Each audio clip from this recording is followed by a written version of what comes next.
नमस्कार, मैं डॉक्टर सोनिया गौतम अपनी इस वीडियो श्रृंखला में फिर से आपके समक्ष हाजिर हुई हूँ। आज हम स्थानीय स्वशासन का वीडियो लेकर आपके पास आए हैं। बहुत महत्वपूर्ण टॉपिक है। वनडे एग्जामिनेशन से लेकर सिविल एग्जामिनेशन तक सभी के लिए बहुत ज़्यादा महत्वपूर्ण टॉपिक है।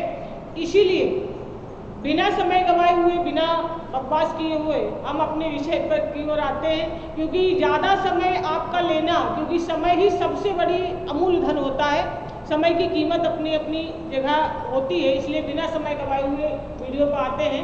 पहला क्वेश्चन आपकी स्क्रीन पर है कि पंचायत समिति के सदस्य होते हैं। पंचायत समिति के सदस्य होते हैं। ऑप्शन ए जनता के द्वारा प्रत्यक्ष रूप से चुने जाते हैं, पंचायत के सदस्यों द्वारा चुने जाते हैं, जिला अधिकारी द्वारा मनोनीत किए जाते हैं, या फिर खुली प्रतियोगिताओं के आधार पर चुने जाते हैं। ठीक है, तो आप इसका आंसर दीजिए। इसका आंसर होगा कि पंचायत समिति के सदस्य जो हैं वो जनता के द्वारा प्रत्यक्ष रूप से चुने जाते हैं। अब यहाँ पर आता है प्रत्यक्ष निर्वाचन प्रणाली। प्रत्यक्ष निर्वाचन प्रणाली अर्थात निर्वाचन प्रणाली दो प्रकार की होती है, प्रत्यक्ष व अप्रत्यक्ष। जहाँ पर जनता स्वयं भाग लेती है उसे प्रत्यक्ष निर्वाचन प्रणाली कहा जाता है, और जहाँ पर जनता के द्वारा चुने हुए प्रतिनिधि भाग लेते हैं उसे क्या कहा जाता है? उसे अप्रत्यक्ष निर्वाचन प्रणाली के नाम से जाना जाता है। चलिए आगे बढ़ते हैं। अगला प्रश्न है, पंचायती राज्य को संवैधानिक स्थिति प्रदान करने की संस्तुति निम्नलिखित में से किस कमेटी की सिफारिश के आधार पर की गई थी? ठीक है, फिर से समझ लीजिए कि पंचायती राज को संवैधानिक स्थिति प्रदान करने के लिए कौन सी समिति बनाई गई थी जिसके आधार पर पंचायती राज को संवैधानिक दर्जा प्रदान किया गया था? एम.एल. सिंघवी कमेटी, बलवंत राय मेहता कमेटी, राव कमेटी या अशोक मेहता कमेटी? ठीक है, तो इसका आंसर क्या होगा? संवैधानिक दर्जा देने के लिए देखिए सारी कमेटियां जो हैं, जितनी सारी समितियां हैं, चारों समितियां पंचायती राज व्यवस्था पर ही बनाई गई थी, पंचायती राज व्यवस्था के लिए ही बनाई गई थी। लेकिन प्रश्न में यह कहा है कि समिति ने सिफारिश की थी कि पंचायती राज व्यवस्था को संवैधानिक दर्जा देना चाहिए। इसका आंसर है एम.एल. सिंघवी समिति। सिंघवी समिति की सिफारिश के आधार पर सिफारिश की गई थी कि पंचायतों को संवैधानिक दर्जा प्रदान किया जाना चाहिए। चलिए आगे बढ़ते हैं। निम्नलिखित क्षेत्रों में से किस एक में राज्य सरकार का स्थानीय इकाइयों पर नियंत्रण नहीं होता है? सबसे मुख्य पॉइंट ये समझ लीजिए, यहाँ पर लिखा है नहीं होता है। नागरिकों की शिकायतें, आर्थिक मामले, विधि निर्माण या कार्मिक मामले किस पर नहीं होता है? तो आंसर ये है कि नागरिकों की शिकायतों पर नहीं होता है। चलिए आगे बढ़ते हैं। अशोक मेहता समिति ने पंचायत राज के लिए किस प्रतिमान की संस्तुति की थी? इस समिति ने, अशोक मेहता समिति ने, 1 स्तरीय, 2 स्तरीय, त्रिस्तरीय या 4 स्तरीय? ठीक है, तो आपको पता है कि 2 स्तरीय पंचायती राज व्यवस्था का प्रावधान जो है वो अशोक मेहता समिति के द्वारा किया गया था। ठीक है, अब आती है 2 स्तरीय, तो त्रिस्तरीय पंचायती राज व्यवस्था का जो प्रारंभ है वो बलवंत राय मेहता समिति के द्वारा किया गया था। और भारत में अधिकांश क्षेत्रों में त्रिस्तरीय पंचायती राज व्यवस्था ही लागू है। पश्चिमी बंगाल एकमात्र ऐसा राज्य है जहां पर 4 स्तरीय पंचायती राज व्यवस्था लागू है। तो इसका आंसर क्या होगा? बी। इसका आंसर होगा बी, 2 स्तरीय पंचायती राज व्यवस्था। उत्तर प्रदेश में पंचायती राज संस्थाओं में महिलाओं के लिए आरक्षित स्थानों की संख्या कितनी है? कुल स्थानों का 1/3, महिलाओं की आबादी के अनुपात में कुल स्थानों का 1/4 परिस्थितियों की आवश्यकता अनुसार। ठीक है, तो आपको पता है कि 1/3 है, 1/3 जो है वो कुल आबादी का है, लेकिन मध्य प्रदेश में 50% महिलाओं को आरक्षण प्रदान किया गया है। ठीक है, तो इसका आंसर होगा ए। चलिए आगे बढ़ते हैं। भारत में स्थानीय शासन के विषय में निम्नलिखित में से कौन सा सही नहीं है? ऑप्शन ए, भारतीय संविधान के अनुसार प्रसंघीय प्रणाली को स्थानीय शासन जैसे कोई स्वायत्तता नहीं है। ऑप्शन बी, स्थानीय निकायों में 30% स्थान स्त्रियों के लिए आरक्षित है। स्थानीय शासन के लिए वित्त का उत्पन्न एक आयोग द्वारा किया जाता है। स्थानीय निकायों के लिए निर्वाचन के निर्धारण एक आयोग द्वारा किया जाता है। ठीक है, तो प्रश्न है कौन सा नहीं है? तो इसका आंसर क्या होगा? इसका आंसर है भारतीय संविधान के अनुसार प्रसंघीय प्रणाली में स्थानीय शासन जैसी कोई स्वायत्तता नहीं है। बिल्कुल है। स्थानीय 73 में संविधान संशोधन के माध्यम से 1992 में स्थानीय स्वशासन को संविधान के भाग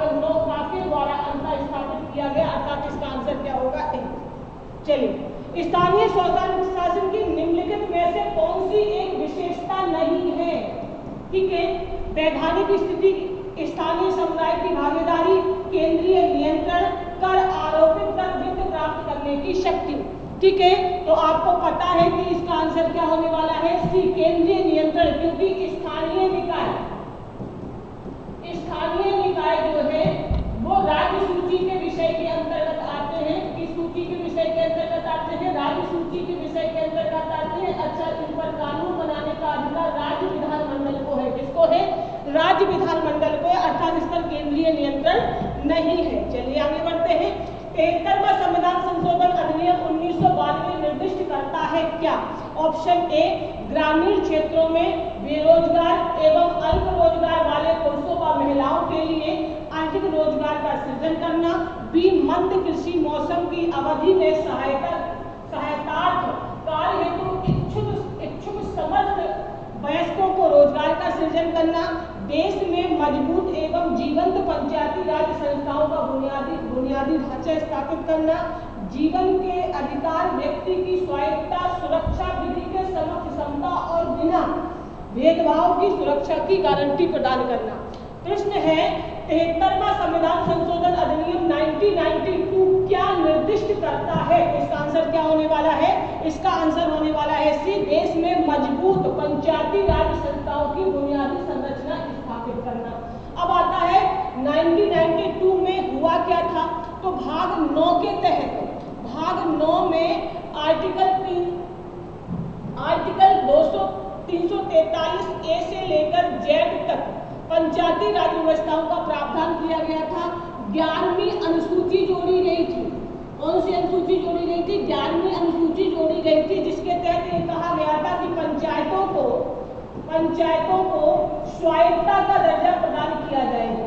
ठीक है, तो इसका आंसर क्या होने वाला है? इसका आंसर है सी। चलिए आगे बढ़ते हैं।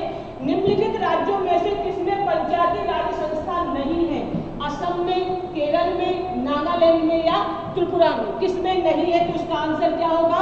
इसका आंसर होगा सी, नागालैंड में पंचायती राज व्यवस्था जैसी संस्था नहीं है। पंचायती राज संस्थाओं में शासन व्यवस्था प्रणाली की संरचना क्या है?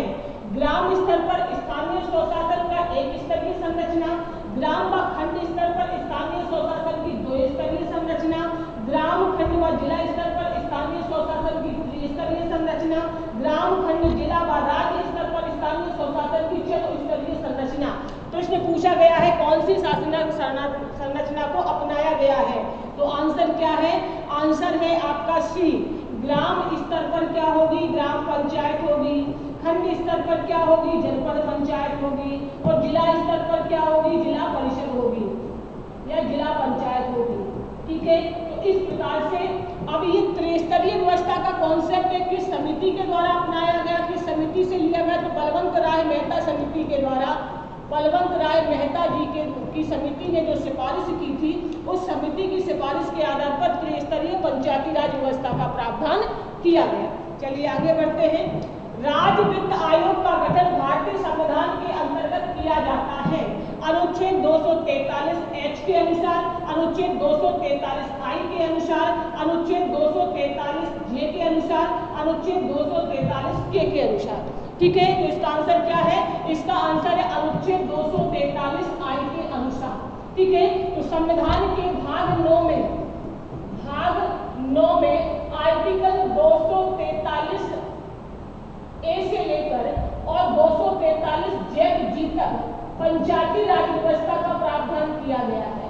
ठीक है, पंचायती राज व्यवस्था एवं नगर पंचायत का क्या किया गया है? प्रावधान किया गया है। ठीक है, तो इसका आंसर क्या होगा? इसका आंसर होगा बी। चलिए आगे बढ़ते हैं।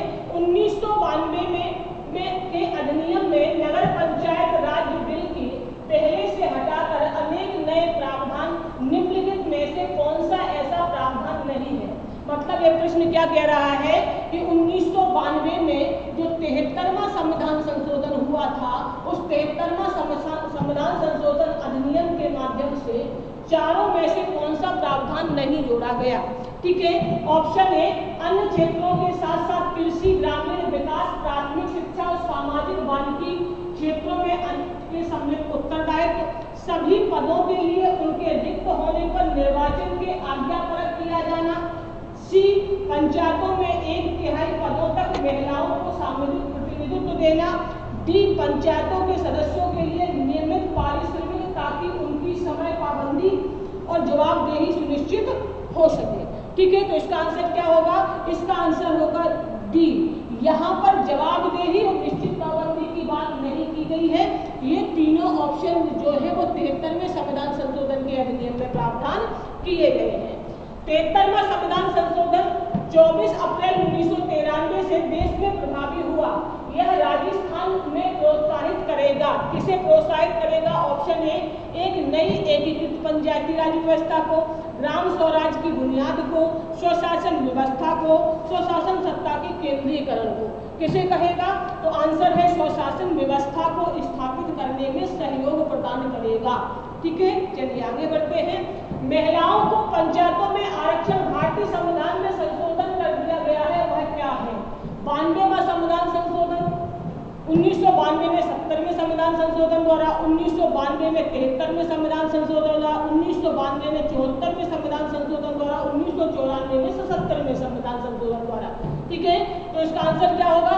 इसका आंसर होगा बी, 1992 में 73वें संविधान संशोधन के माध्यम से पंचायतों में महिलाओं को 1/3 आरक्षण देने की बात कही गई है। चलिए आगे बढ़ते हैं। संविधान का कौन सा संशोधन पंचायत राज व्यवस्था को सुदृढ़ करने के लिए किया गया है? 73वां, 42वां, 81वां और 44वां। तो इसका आंसर क्या होगा? 73वां संविधान संशोधन जो है वो पंचायती राज व्यवस्था को सुदृढ़ करने के लिए किया गया है। निम्न भारतीय राज्यों में से किसमें पंचायती राज संस्था नहीं है? आंसर है असम में, त्रिपुरा में, केरला में, नागालैंड या मेघालय में। ठीक है, तो अभी पिछले में केवल नागालैंड था, अब अगला क्वेश्चन है नागालैंड प्लस मेघालय, तो दोनों में ही पंचायती राज व्यवस्था नहीं है। चलिए आगे बढ़ते हैं।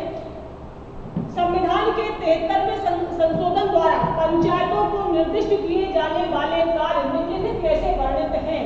11वीं सूची में, 10वीं सूची में, 13वीं सूची में या 12वीं सूची में? ठीक है, तो इसका आंसर क्या है? इसका आंसर है ए, 11वीं अनुसूची में। क्यों? क्योंकि 73वां संविधान संशोधन जब हुआ था तो 73वें संविधान संशोधन के माध्यम से 11वीं अनुसूची जोड़ी गई थी। 11वीं अनुसूची में कितने विषय शामिल किए गए थे? तो 29 नए विषयों को शामिल किया गया था, जिन पर कानून बनाने का अधिकार जो है वो पंचायत को प्रदान किया गया था। ठीक है, चलिए आगे बढ़ते हैं। निम्नलिखित में से कौन सा एक प्राधिकरण किसी राज्य के राज्यपाल को उस विशेष राज्य की पंचायतों के द्वारा विनियोजित हो सकने वाले करों शुल्कों के निर्धारण के सिद्धांत के विषय में संतुष्टि करता है? जिला पंचायत समिति, राज्य वित्त आयोग, उस राज्य का वित्त मंत्रालय या उस राज्य के पंचायती राज मंत्रालय? ठीक है, तो इसका आंसर क्या होगा? राज्य वित्त आयोग, क्योंकि 73वें संविधान संशोधन के माध्यम से यह व्यवस्था की गई थी कि प्रत्येक पंचायत में, प्रत्येक राज्य में पंचायती राज व्यवस्था के संचालन के लिए एक राज्य वित्त आयोग होगा, राज्य वित्त आयोग होगा। ठीक है, चलिए आगे बढ़ते हैं। इनमें भारत में इनमें से कौन सा विषय पंचायती राज संस्थाओं की शक्ति के अंतर्गत नहीं आता है? ठीक है, तो अब आपको 29 विषय पता होने चाहिए, तो आपको पता चल जाएगा। भूमि सुधार का क्रियान्वयन, न्यायिक पुनरावलोकन, निर्धनता निवारण कार्यक्रम का क्रियान्वयन, इनमें से कोई नहीं। ठीक है, तो इसका आंसर क्या होगा? सामान्य सी बात है कि न्यायिक पुनरावलोकन का जो अधिकार है वो केवल और केवल सुप्रीम कोर्ट और हाई कोर्ट के पास है। ठीक है, तो पंचायतों को न्यायिक पुनरावलोकन का अधिकार प्रदान नहीं किया गया है। महात्मा गांधी राष्ट्रीय ग्रामीण रोजगार गारंटी योजना का योजना बनाने व संपादन करने व क्रियान्वयन करने की जिम्मेदारी किसकी होती है? मतलब मनरेगा। मनरेगा प्रश्न ये कहता है कि मनरेगा कार्यक्रम के संपादन की जिम्मेदारी किसकी होती है? ग्राम सभा की, ग्राम पंचायत की, राज्य सरकार की, जिला विकास प्राधिकरण की। ठीक है, तो आपको पता है कि मनरेगा ग्राम प्रधान या सरपंच के अधीन आता है, तो इसका आंसर क्या होगा? इसका आंसर होगा बी। पंचायती राज व्यवस्था में न्याय पंचायतों को किसी को बंदी बनाए जाने की सजा देने का अधिकार निम्न में से किस राज्य में है?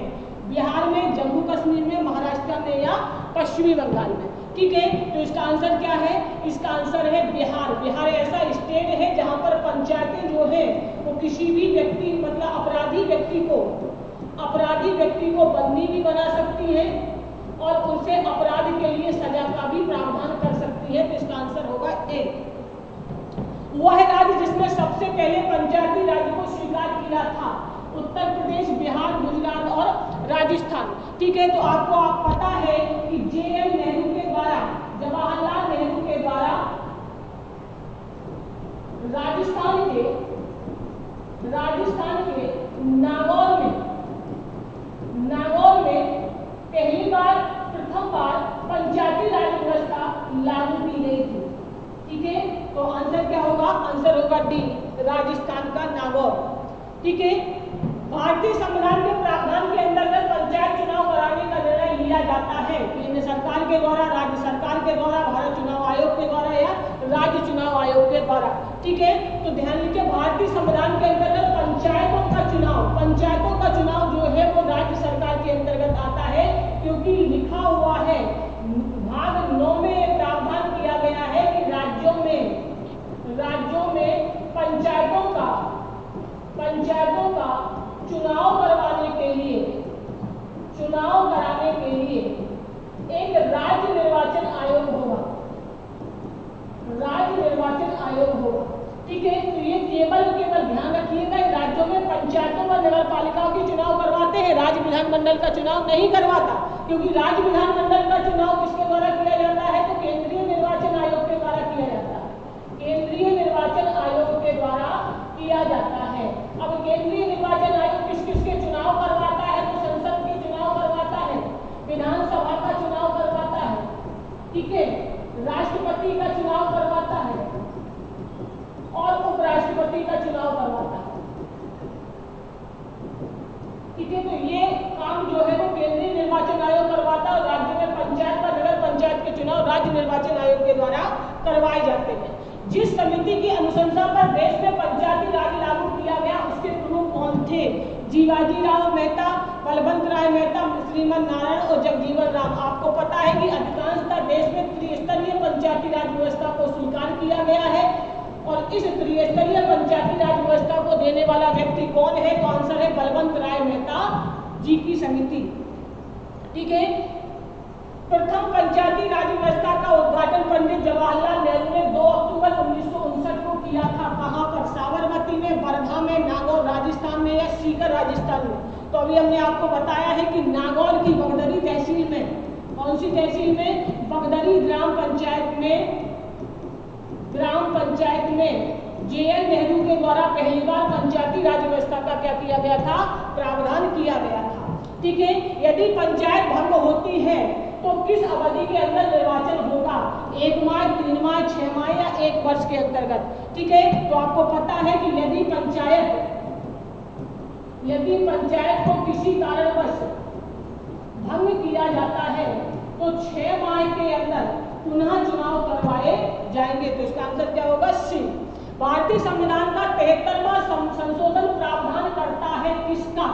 पहली बार पंचायती राज का, पंचायतों पर प्रभावशाली नियंत्रण हटाने का, पंचायत चुनाव में विधि में परिवर्तन करने का, पंचायत चुनाव को आदेशात्मक तथा लोकसभा और विधानसभा चुनावों में समक्ष बनाने का। ठीक है, तो इसका आंसर क्या होगा? इसका आंसर होगा ए, पंचायत पर प्रशासनिक नियंत्रण हटाने का, पंचायतों को क्या करने का? स्वायत्त निकाय बनाने का। कौन सा निकाय बनाया गया है? स्वायत्त निकाय बनाया गया। स्वायत्त निकाय किसे कहा जाता है? ऐसे निकाय जो किसी प्रशासकीय नियंत्रण से मुक्त हो, उन्हें क्या कहा जाता है? उन्हें स्वायत्त निकाय के नाम से जाना जाता है। एक कॉलेज का विद्यार्थी अपने नगर की नगर परिषद में चुने जाने का इच्छुक है, उसके नामांकन की वैधता अन्य शर्तों के साथ साथ इस महत्वपूर्ण शर्त पर भी निर्भर होगी। क्या महत्वपूर्ण शर्त है? ऑप्शन ए, वह अपने कॉलेज के प्राचार्य की अनुमति प्राप्त कर ले, वह किसी राजनीतिक दल का सदस्य हो, उसका नाम मतदाता सूची में सम्मिलित हो, भारतीय संविधान के प्रति निष्ठा की घोषणा रखने वाला हो। ठीक है, तो अमूमन है कि उसका नाम उस क्षेत्र के निर्वाचन सूची में शामिल होना चाहिए। अगर आपका नाम ही वोटर लिस्ट में शामिल नहीं है तो आप फिर चुनाव नहीं लड़ पाओगे। ठीक है, निम्नलिखित में से कौन सा एक पंचायतों से संबंधित प्रावधान नहीं है? सबसे पहला काम है नहीं को अंडरलाइन करना। ठीक है, राज्य निर्वाचन आयोग पंचायतों में चुनाव संपादित करेगा। संविधान का 74वां संशोधन अधिनियम सभी पंचायतों का कार्यकाल 5 वर्ष निर्धारित होगा। एक पंचायत के भंग होने पर 6 माह के अंदर नया चुनाव करवाया जाएगा। तो इसका आंसर क्या होगा? इसका आंसर होगा बी, क्योंकि पंचायतों से संबंधित 73वां संविधान संशोधन है, ना कि 74वां संविधान संशोधन। 74वां संविधान संशोधन जो है वो नगर पालिकाओं से है। ठीक है, चलिए आगे बढ़ते हैं। एक क्षेत्र में पंचायत का क्षेत्र निर्धारित, एक क्षेत्र को पंचायत क्षेत्र निर्धारित किया जाता है राज्य चुनाव आयोग द्वारा, राज्य सरकार द्वारा, मंडल आयुक्त द्वारा या जनपद जिलाधिकारी के द्वारा। ठीक है, तो आंसर है राज्य सरकार के द्वारा। इसका आंसर क्या होगा? बी, क्योंकि पंचायती राज व्यवस्था किस सूची का विषय है? तो राज्य सूची का विषय है। किस सूची का विषय है? तो राज्य सूची का विषय है। और राज्य सूची पर कानून बनाने का अधिकार किसके पास है? तो राज्य सूची पर कानून बनाने का अधिकार राज्य सरकार के पास है। किसके पास है? राज्य सरकार के पास। तो इसका आंसर क्या होगा? इसका आंसर होगा बी। पंचायत राज का मुख्य उद्देश्य क्या है? कृषि उत्पादन को बढ़ाना, रोजगार को बढ़ाना, लोगों को राजनीतिक जागरूकता बढ़ाना, लोगों के विकास मूलक प्रशासन में भागीदारी के योग्य बनाना। ठीक है, तो क्या है इसका आंसर? क्या होगा? पंचायती राज व्यवस्था का मुख्य उद्देश्य क्या है? इसका आंसर होगा बेटा डी, लोगों की विकास मूलक प्रशासन में भागीदारी के योग्य बनाना। ठीक है, इसका आंसर क्या होगा? डी होगा। भारत में पंचायती राज प्रणाली का शुभारंभ कब और कहां किया गया? जुलाई 1857 फैजाबाद उत्तर प्रदेश, 2 अक्टूबर 1869 नागौर राजस्थान, 4 नवंबर 1869 अहमदाबाद गुजरात, 3 दिसंबर 1960 भोपाल मध्य प्रदेश। आंसर क्या होगा? अभी पिछला क्वेश्चन ये 2 अक्टूबर 1959 को राजस्थान के नागौर जिले की बगदरी तहसील में बगदरी ग्राम पंचायत में पंचायती राज व्यवस्था को क्या किया गया था? लागू किया गया था। ठीक है, चलिए आगे बढ़ते हैं। पंचायतों व नगर पालिकाओं के संबंध में भारतीय संविधान में किस वर्ष प्रावधान किया गया? 91 में, 95 में, 2000 में या 1993 में? ठीक है, तो इसका आंसर क्या होगा? 1993 में। चलिए आगे बढ़ते हैं। पंचायती राज का प्रधान लक्ष्य क्या है? ग्रामवासियों के बीच प्रतिद्वंद्विता को बढ़ाना, चुनाव में लड़ने के लिए ग्रामवासियों को प्रशिक्षण देना, ग्रामवासियों में शक्ति का विकेंद्रीकरण करना, इनमें से कोई नहीं। तो इसका आंसर क्या होने वाला है? इसका आंसर होने वाला है पंचायती राज का प्रधान लक्ष्य क्या है? चुनाव लड़ने में ग्रामवासियों को प्रशिक्षण देना, ग्रामवासियों के बीच प्रतिद्वंद्विता बढ़ाना, ग्रामवासियों चुनाव लड़ने में ग्रामवासियों को प्रशिक्षण देना, ग्रामवासियों में शक्ति का विकेंद्रीकरण करना। इनमें से कोई इसका आंसर होगा सी, ग्रामवासियों में शक्ति का विकेंद्रीकरण करना। इसका आंसर क्या होगा? इसका आंसर होगा सी। ठीक है, सफलतापूर्वक कार्य हेतु तो पंचायती राज का पूरा सहयोग की जरूरत पड़ेगी स्थानीय जनता की, नौकरशाही की, केंद्र सरकार की, राजनेताओं की। तो इसका आंसर क्या होगा? इसका आंसर होगा ए, स्थानीय जनता की। चलिए आगे बढ़ते हैं। पंचायती राज के अंतर्गत स्वशासन की इकाई के रूप में संगठित किया गया है भारतीय संविधान में मूल अधिकारों में, भारतीय संविधान की प्रस्तावना में, राज्य के नीति निर्देशक तत्वों में, भारतीय संविधान के 73वें संविधान संशोधन में। ठीक है, तो इसका आंसर क्या होगा? इसका आंसर होगा आपका 73वां संविधान संशोधन। अभी यदि ये ऑप्शन में नहीं होता तो आंसर क्या होता? अगर डी ऑप्शन नहीं होता तो आंसर होता नीति निर्देशक तत्व, लेकिन डी ऑप्शन है तो इसलिए आंसर इसका फोर्थ होगा। चलिए आगे बढ़ते हैं। ब्लॉक स्तर पर पंचायत समिति है क्या? परामर्शदात्री निकाय, प्रशासनिक प्राधिकरण, प्रशासकीय समिति या पर्यवेक्षक प्राधिकरण? कौन सा है? तो इसका आंसर क्या होने वाला है? इसका आंसर है प्रशासनिक प्राधिकरण। कौन सा है? प्रशासनिक प्राधिकरण है। मनरेगा कार्यक्रम निम्नलिखित में से भारतीय संविधान के किस अनुच्छेद को लागू करने के लिए लाया गया था? मनरेगा महात्मा गांधी रोजगार गारंटी एक्ट 43, अनुच्छेद 45, अनुच्छेद 46 या अनुच्छेद 50। तो आपको पता है कि मनरेगा कार्यक्रम आर्टिकल 43 को लागू करने के लिए लाया गया था। पंचायती राज से संबंधित निम्नलिखित कथनों में से कौन सा कथन सही नहीं है? ठीक है, कौन सा कथन पंचायती राज से संबंधित सही नहीं है? ऑप्शन ए, पंचायत व्यवस्था में भारतीय ग्रामीण जीवन का युग का एक अभिन्न अंग रहा है। 73 में संविधान संशोधन 15 अगस्त 1993 को प्रभावी हुआ था। यह एक त्रिस्तरीय जीवकीय लघु रूप से जुड़ी संरचना है। भारतीय संविधान का अनुच्छेद 343 जी उसके महत्व को क्या करता है? बताता है। तो आंसर कौन सा इसमें नहीं है? तो आपको पता है कि 73वां संविधान संशोधन जो है वो 92 में हुआ था, न कि 93 में हुआ था। चलिए आगे बढ़ते हैं। भारत में पंचायती राज प्रतिनिधित्व करता है किसका? शक्तियों के विकेंद्रीकरण का, लोगों की हिस्सेदारी का, सामुदायिक विकास का, उपयुक्त सभी का। किसका करता है? तो भारत में पंचायती राज प्रतिनिधित्व करता है शक्तियों के विकेंद्रीकरण का। सही है। लोगों की हिस्सेदारी का बिल्कुल सही है। सामुदायिक विकास का बिल्कुल सही है। तो इसका आंसर क्या होने वाला है? डी। सरकार में पंचायती राज प्रणाली की प्रमुख विशेषता क्या है? इसमें सरकार की 3 श्रेणियां होती हैं। इसका लक्ष्य गांवों में सामाजिक व आर्थिक न्याय प्रदान करना है। जिला परिषद में इसके सदस्यों का रूप जिला परिषद में इसके सदस्य के रूप में कुछ संसद से होते हैं। उपयुक्त में से सभी सही है। ठीक है, तो बिल्कुल सही है। देखिए इसकी 3 श्रेणियां होती है। ग्राम स्तर पर क्या होती है? ग्राम पंचायत होती है। जनपद स्तर पर जनपद पंचायत होती है और जिला स्तर पर जिला पंचायत होती है। ठीक है, इसका लक्ष्य सामाजिक व आर्थिक न्याय को प्रदान करना, क्योंकि नीति निर्देशक तत्व में सामाजिक और आर्थिक न्याय प्रदान करने के लिए ही पंचायती राज व्यवस्था का प्रारंभ की बात कही गई है।